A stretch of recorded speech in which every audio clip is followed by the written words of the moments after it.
Diolch yn fawr iawn, Llywydd. Mi hoffwn i wneud cais am ddadl ar ddeintyddiaeth. Mae yna sawl haen o ein gwasanaeth deintyddol ni sy'n angen trafodaeth, a dwi'n meddwl y bydda dadl yn fodd i wyntyllu hynny. Yn gyntaf, mae pryderon difrifol ynglyn â'r system gytundeb UDA, Unit of Dental Activity, lle mae yna dwi'n argoheddedig disincentive, os liciwch chi, i ddeintyddio'n ddelio efo problemau lluosog yn cynnwys ynghegau plant sydd dwi'n gwybod yn methu a cael triniaeth. Yn ail, mae angen i ni gael trafodaeth ynglyn â'r ddarpariaeth yr argeuledd sydd yna o ofal ar y gwasanaeth iechyd.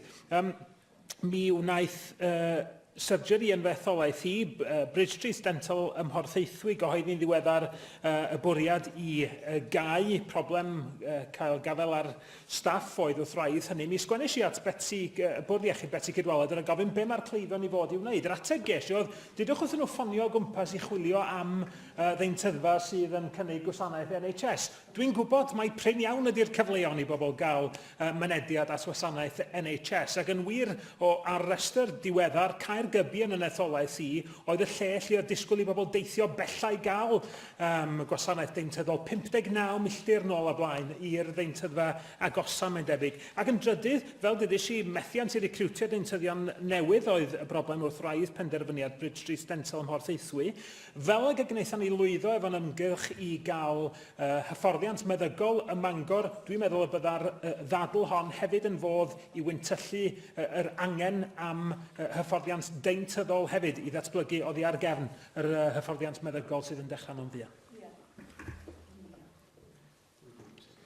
You recall that the Health Minister made a statement very recently on access to dental services, and within that statement there was a strong focus on tackling health inequalities, both in regards to outcomes and access. Minister would have heard your request for a fuller debate on dentistry, which encapsulates recruitment and so on. I'm sure you'll give it consideration.